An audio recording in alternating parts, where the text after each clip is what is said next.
Quittant du Burkina Faso, on va directement au Cameroun et en Côte d'Ivoire. Cameroun-Côte d'Ivoire, c'est parce qu'on va faire une sorte de comparaison entre ces deux pays frères et comment ceux-là ils sont dirigés. D'un côté, il y a Biya, de l'autre côté, il y a Alassane Ouattara. Alassane Ouattara a décidé de rencontrer les leaders de l'opposition. C'est une annonce qui a été faite par la présidence de la République et cette réconciliation, enfin, ce sommet à trois entre les géants de la politique ivoirienne se tiendra donc le 14 juillet 2022. Cette rencontre est historique dans la mesure où ce sont ces trois personnalités qui animent particulièrement la politique ivoirienne, souvent amis et souvent se regardant comme des chiens de faïence. Alassane Ouattara a donc pris la résolution de rencontrer une fois de plus ceux-là qu'il considère comme ses véritables rivaux. Certes, on peut dire que Henri Konan Bédié a collaboré avec lui, certes, on peut aussi dire qu'il a parfois eu à appeler Gbagbo son frère, mais toujours est-il que la réalité politique est que ces hommes, ces personnalités se surveillent et surtout qu'il y a une élection qui se passe en Côte d'Ivoire en 2025. Au Cameroun également, il y a une élection qui va se passer en 2025. Paul Biya peut-il inviter Maurice Kamto sur la même table? Paul Biya peut-il discuter avec l'opposition? Paul Biya voit-il l'avenir du Cameroun? Tout tourne autour de Paul Biya ou autour du gré à gré. En Côte d'Ivoire, on est déjà en train d'affûter des armes, ou plutôt de ranger les armes, parce que selon ces trois personnalités, ce qui compte, c'est la Côte d'Ivoire. Et ce qui compte, c'est la réconciliation. Laurent Gbagbo a été mis en prison à la suite des élections de 2010 qui se sont soldées par une instabilité terrible en Côte d'Ivoire, dont 3000 morts, 1 millier de blessés, 40 000 déplacés, et surtout, lui qui était président avait été arrêté avec la complicité ou alors le soutien de la France du côté d'Alassane Ouattara pour être déporté à la CPI. Après 10 ans d'un procès rocambolesque, il a été blanchi et finalement, en mars, la CPI lui a donné raison, ne trouvant pas de motif par rapport à tout ce qui lui était reproché comme crime contre l'humanité. Blanchi, immédiatement, Alassane Ouattara a réagi.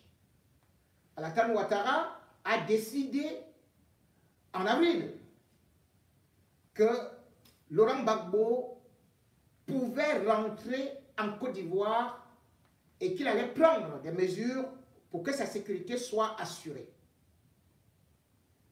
Laurent Gbagbo est donc rentré et immédiatement après son arrivée en triomphe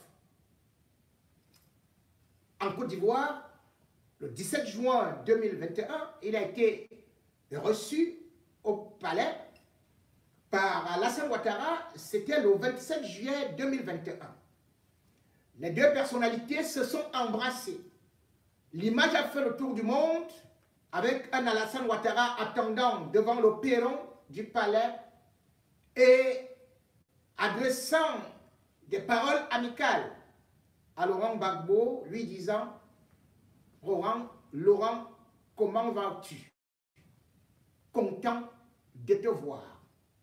Et puis, ils avaient marché, main dans la main, un entretien à huis clos pendant 35 minutes, puis retour devant les caméras pour une conférence de presse, où d'ailleurs, immédiatement, Laurent Gbagbo avait lancé qu'il voulait que le président Alassane Ouattara libère les prisonniers politiques parce que lui, il était leur chef de file et qu'il est déjà en liberté. Il ne voit donc pas pourquoi est-ce qu'il devrait être jusqu'à présent en prison. Cet exemple, ne serait-ce que ça, puisque voilà, à peine de cette rencontre, une deuxième qui va se passer. Au Cameroun, lorsqu'on voit ce qui se passe en Côte d'Ivoire, on peut se dire que c'est une véritable leçon de démocratie. Que ces dinosaures de la politique donnent à Paul Biya. Paul Biya qui n'a jamais voulu rencontrer les opposants pour discuter des vrais problèmes de la nation. Oui, me dira-t-on, il avait rencontré Nidjon Fundi à Bamenda le 10 décembre 2010. Ça fait belle lurette et c'était pour lui dire de cette terre, puisque tout ce qui avait été décidé, même pour les camps, rien n'a été appliqué. Et entre-temps, on ne l'a plus jamais vu, puisque même ses propres ministres, ils ne les voient pas. Il n'y a pas de conseil des ministres. Paul Biya, lui, est un dieu. Il ne rencontre pas des opposants. Voilà Laurent Gbagbo, qui est revenu en Côte d'Ivoire, alors qu'Alassane Ouattara savait très bien que le retour de Gbagbo fragilisait son pouvoir et qu'il sera son rival. Alassane Ouattara ne l'a pas bloqué à l'extérieur. Mais au Cameroun, Amadou Ahidjo a donné le pouvoir gratuitement à Paul Biya. Gratuitement, en démissionnant le 4 novembre 1982, en facilitant tout pour qu'il prête seulement le 6 novembre 1982. Mais qu'est-ce que Biya a fait d'Amadou Ahidjo? Non seulement il a exilé pendant 7 ans, mais même à sa mort, le 30 novembre 1989, de suite d'arrêt cardiaque à Dakar, Paul Biya a été incapable de pouvoir au moins accepter la dépouille de son prédécesseur. Son épouse, Germaine Ahidjo, 38 ans en exil, a fait des démarches à travers le monde entier. Les chefs d'État ont appelé Biya. Biya n'a jamais accepté ni le retour de la dépouille d'Amadou Ahidjo, qui ne l'avait pas tué, qui lui avait donné le pouvoir. Mais Biya, jusqu'aujourd'hui, même son épouse qui est morte, n'a pas accepté leur retour. Voilà pourquoi est-ce que le Cameroun ne peut donc pas avancer, parce que ce pays a un dirigeant qui a un cœur en fer, en acier, qui est mauvais, qui est égoïste. Vous vous rendez compte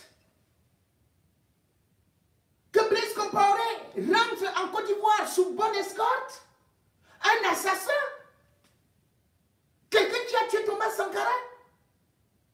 Vous vous imaginez ce qui se passe actuellement en Côte d'Ivoire, puisque Laurent Gbagbo est en train de défier officiellement sur le terrain Alassane Ouattara et il n'a jamais été arrêté.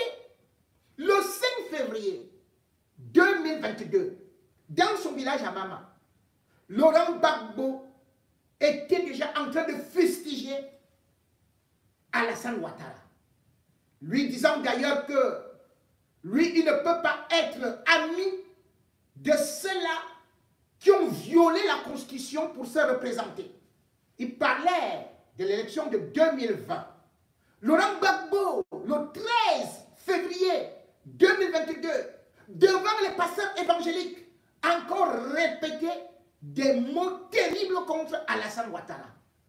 Certains ont dit, Alassane Ouattara, il faut l'arrêter, il faut l'emprisonner, et puis il faut faire appliquer la peine de condamnation de 20 ans pour le braquage de la BCEAO. Alassane Ouattara a dit, non. Je suis là pour la réconciliation. Je n'arrête pas Laurent Gbagbo. Laurent Gbagbo part, sort, rentre, revient, fait tout ce qu'il veut, tient les meetings, a même créé un nouveau parti politique qui n'a pas été bloqué. On n'a jamais entendu qu'il faut l'autorisation du sous-préfet, du préfet, qu'on a envoyé les militaires, qu'on a fait ceci et cela. Regardez Maurice Kamto. Qu'est-ce que Maurice Kamto a fait par rapport à tout ce qu'on est en train de dire là? Maurice Kamto a voulu marcher. Paul Biya qui se dit démocrate. Boum, l'a fait arrêter. Le Bibou Nissa, le professeur Foguet, ils n'ont même pas marché. Ils ont été immédiatement arrêtés et sont encore en prison. Comment peut-on donc se dire que Paul Biya est un démocrate? Maurice Kamto a passé 9 mois à Kondengui avec les Albert Zongang et autres. Et même après sa sortie, on a vu Maurice Kamto séquestré chez lui à Santa Barbara, sans motif, qu'il ne pouvait plus sortir, qu'il avait l'intention de marcher. Dans un pays où la marche, les manifestations politiques pacifiques sont reconnues par la Constitution. Alassane Ouattara, il faut voir les soi-disant journalistes ou de quoi, médias, pourquoi là, ou bien d'autres Biyamourais qui l'insultent. Mais Alassane Ouattara n'a fait que 3 mandats. Biya a combien de mandats? Et vous trouvez que c'est Biya qui est le démocrate, qui est le meilleur panafricaniste. Alors que lui, il ne tolère pas une autre divergence d'opinion, un autre son de cloche. Maurice Kamto était allé à Douala. Nous étions le 1er décembre 2021 pour la dédicace de son livre. Et d'ailleurs, cette dédicace n'était pas seulement l'élément ou l'événement qui avait lieu dans ce restaurant-là. Il y avait d'abord un spectacle au niveau du centre culturel. Le centre culturel où devait se produire un artiste qui devait réciter les poèmes. Et puis, il y avait un autre événement au niveau d'un restaurant, tenu par d'ailleurs un opposant, Sambaka. Mais Paul Biya a envoyé sa milice, non seulement encercler le centre culturel, le restaurant, avec 3 chars positionnés devant l'hôtel Vallée, la Vallée des Princes de Maurice Kamto. 72 heures. Un opposant qui ne peut pas sortir. Quelqu'un qui a été 2e à l'élection présidentielle. Quelqu'un qui a été ministre de la République de 2004 à 2011. On lui interdit de faire une dédicace. Et les gens disent que nous sommes dans une démocratie. Venez ici, venez parler ici. C'est ici que ça se passe. Mais nous sommes dans une villageoiserie. Nous sommes dans une tyrannie. Nous sommes dans une... Ah, tiens, Cabral Libya a dit quoi? Une autarcie. J'y viens. La Côte d'Ivoire a connu une guerre. Mais il y a eu une réconciliation. Depuis 2016, le Cameroun est en guerre. Paul Biya est incapable de réunir ses frères, les leaders de l'opposition, sur la même table pour discuter, pour essayer trouver les voies et moyens. Aujourd'hui, cette guerre a fait 1 million de déplacés internes, 60 000 réfugiés au Nigeria, plus de 12 000 morts. Et la guerre continue. Partout ailleurs, on voit comment les gens se réconcilient. On se moquait des Ivoiriens. Voilà les Ivoiriens qui sont unis. 2025, les Ivoiriens, Ouattara a déjà commencé à préparer ça pour qu'il n'y ait pas guerre. Nous, au Cameroun, nous préparons 2025 pour qu'il y ait un passage en force ou alors un gré à gré et une guerre qui va nous amener direct en enfer. Je commence à parler ça aujourd'hui. Je parle de ça depuis. Parce qu'il ne faut pas que vous soyez surpris. Ressortez ces bandes. 2025 risque de conduire le Cameroun dans une guerre civile qui n'a pas de nom. Nous sommes déjà dans une guerre terrible dans les régions du nord-ouest et du sud-ouest. Mais maintenant, avec des propos incendiaires qu'on voit à gauche et à droite, et regardons le comportement de ces lionceaux qui sont autour du vieux lion Biya, on sait très bien que ça ne peut nous conduire que vers la guerre des machettes et des haches. La Côte d'Ivoire nous parle. Ouattara, Gbagbo, Bédié sont des sages, pas nos paresseux d'étudier. Certes, chacun d'entre eux a commis des erreurs, mais il regarde l'avenir de la Côte d'Ivoire. Paul Biya, lui, regarde l'avenir de sa famille. Avec Chantal Biya, Franck Biya et consorts qui s'enrichissent. Et d'ailleurs, je vais y revenir, puisque il y a tellement de déclarations fracassantes et des enquêtes incroyables qui révèlent comment est-ce que ce régime, cette famille a détruit le Cameroun. Diriger un pays, c'est savoir unir et non diviser. Diriger un pays, c'est prévoir. D'ailleurs, c'est ce que tous les policiers disent. Gouverner, c'est prévoir. On ne peut donc pas, au moment où nous sommes à la veillée d'armes, regardons ce qui se passe à côté, ne pas prendre l'exemple de la Côte d'Ivoire. La Côte d'Ivoire, Gbagbo est arrivé. C'était un pays qui manquait de routes, des infrastructures, de ceci et cela. Aujourd'hui, il y a des autoroutes. Et là, on s'est rendu compte que donc le franc CFA peut aussi construire des autoroutes. Donc le franc CFA peut aussi construire des CHU. Donc le franc CFA peut aussi construire les ponts. Donc le franc CFA peut aussi construire même des métros. Donc le franc CFA peut aussi construire des aéroports. Pour dire que c'est la volonté politique qui compte. Pour dire que si nous sommes jusqu'à présent les derniers, avant d'accuser la France qui sert à une grande partie en nous laissant avec des morpions, en nous laissant avec des chefaillons, des torchons, comme leur enfant son qui se dit lui-même le meilleur élève de la France, Paul Biya, eh bien, il faut savoir que nos dirigeants sont d'abord eux-mêmes responsables de nos malheurs. Nous allons voir, mais c'est un miroir que la Côte d'Ivoire est en train de nous présenter. Camerounais, que faites-vous? Paul Biya, que fais-tu? Que laisseras-tu comme héritage? Le feu du RDPC, les flammes partout, la guerre en Amazonie qui va incendier tout le pays, ou alors la réconciliation en appelant à un véritable dialogue. Et dans ce dialogue, il n'y a pas de mépris. Dans le dialogue, il n'y a pas de supérieur.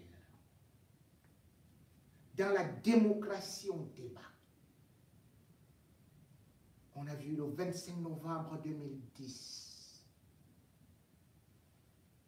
Ouattara, avec Gbagbo à la télévision nationale, débattre pour le deuxième tour de l'élection présidentielle. 40 ans de pouvoir. Paul Biya n'a jamais fait un débat. 40 ans de pouvoir. Paul Biya n'a jamais accordé une interview à un journaliste camerounais parce qu'il s'est dit Dieu, il se prend pour un surhomme. Et ses ministres le répètent à qui veut l'entendre. Après l'arrestation de Maurice Kamto, on a vu l'avocat Éric Dupond-Moretti débarquer au Cameroun. Maurice Kamto avait déjà passé 2 mois en prison. Et Éric Dupond-Moretti avait dit, je viens avec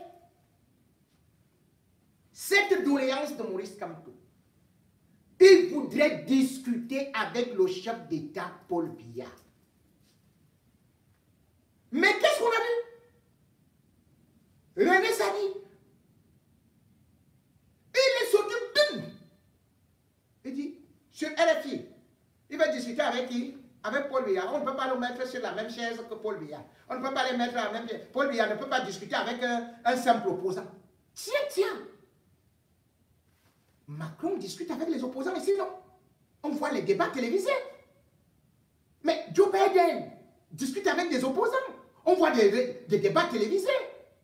Et comme j'ai dit en Côte d'Ivoire, le 25 novembre, Gbagbo était président et c'est lui qui attendait plutôt Ouattara pour l'accueillir à la télévision. Il avait accueilli et Ouattara le tutoyait. Est-ce que les gens se rappellent du comportement de Ouattara? Il disait, oui, Laurent, et tout et tout. Et pourtant, Gbagbo était président. Tout comme on avait vu Chirac ici, devant Mitterrand. Comment on peut être le meilleur élève de la France? On ne prend que ce qui est mauvais, vous ne prenez pas ce qui est bon. Il y a les débats démocratiques en France. Vous dites, je suis le meilleur élève de la France. Vous arrivez au Cameroun, vous refusez les débats. Vous dites que non, ici, je suis roi. Le roi ne discute avec personne. Même les notables, les rois discutent avec eux. Voilà les contradictions du régime Biya. On avait vu l'humilité de Gbagbo, qui d'ailleurs avait, c'est grâce à lui que Ouattara, qui avait un problème de l'ivoirité, qu'il a dû concourir, qu'il a dû être candidat à l'élection présidentielle. Qu'est-ce que Ouattara n'avait pas dit? Ouattara en 1999 avait dit, justement concernant le régime de Robert Gueye, que je vais frapper ce gouvernement dans le cœur et il va tomber. Effectivement, il avait dit. 2 mois après, c'est-à-dire que le 24 décembre 1999, le gouvernement de Robert Gueye tombait. Robert Gueye lui-même était assassiné. Mais Ouattara avait déclaré, je vais rendre, alors que Gbagbo était président, je vais rendre ce pays ingouvernable. Il a fait. Gbagbo ne l'avait pas arrêté. Mais au Cameroun, Maurice Kamto ou d'autres opposants, tu entends tout simplement que go, on l'arrête. Insurrection, rébellion, atteinte à la sécurité de l'État, complot contre la patrie. Voilà. Ça, c'est des mots des dictateurs. Paul Biya restera dans l'histoire comme le pire dictateur de l'Afrique. Celui qui aura détruit son pays, qu'il a trouvé, réconcilié, où il n'y avait pas de tribalisme, où nous étions frères, marchant la main dans la main. Et après Paul Biya, s'il ne le veut pas, faisons nous-mêmes une réconciliation. Parce que Biya n'a semé que haine, division, vol, corruption. Voilà son héritage. Et rien d'autre. La démocratie, si vous l'attendez, et si on espère un changement par des urnes, même comme on demande quand même toujours d'aller vous inscrire sur des listes électorales, soyez prêts à défendre vos votes et surtout soyez prêts à dire que c'est le peuple qui change les dirigeants. C'est le peuple qui choisit les dirigeants. Regardez comment dans les autres pays on se moque de nous Camerounais. Ces Camerounais-là, ils n'ont pas de couilles. Ces Camerounais-là, ils se font manipuler par un vieillard de 90 ans depuis 40 ans. Regardez ce que nous valons aujourd'hui. Rien sur le plan international. Parce que Biya sali notre pays. Parce que son gang de bandits nous a hissés au summum de la corruption des États voyous. Et c'est aujourd'hui que nous devons saisir l'occasion en regardant ce qui se passe en Côte d'Ivoire pour nous unir. Oui, on peut s'unir, mais pas avec, bien sûr, cette hypocrisie que je vois dans l'opposition. On peut s'unir, pas avec des caméléons, puisque d'aucuns ne sont là que pour du pognon. Et pour cela, ils sont les agents de la trahison. Qu'ils soient de l'opposition, de l'Assemblée, jeunes ou vieux, ceux qui changent dans la nuit, marchent avec le gouvernement, mangent dans la main du gouvernement, ne vous faites pas d'illusions, ils ne vous apporteront jamais le changement. Le changement, c'est vous, le peuple. Le changement, c'est nous. Le changement, c'est d'abord ce que l'on appelle l'union sacrée. Il n'y a pas de Bamileke, de Bassa, de Wondo qui se détestent. Il n'y a pas de nordistes, de Magida, d'anglophones, de francophones qui se détestent. Ils nous ont dressés les uns contre les autres pour qu'ils mangent ensemble, pour nous distraire. Et pour que pendant qu'on sera en train de bagarrer comme des chiens, qu'eux ils emportent le gros gigot et nous on restera avec l'os encore pour des siècles et des siècles.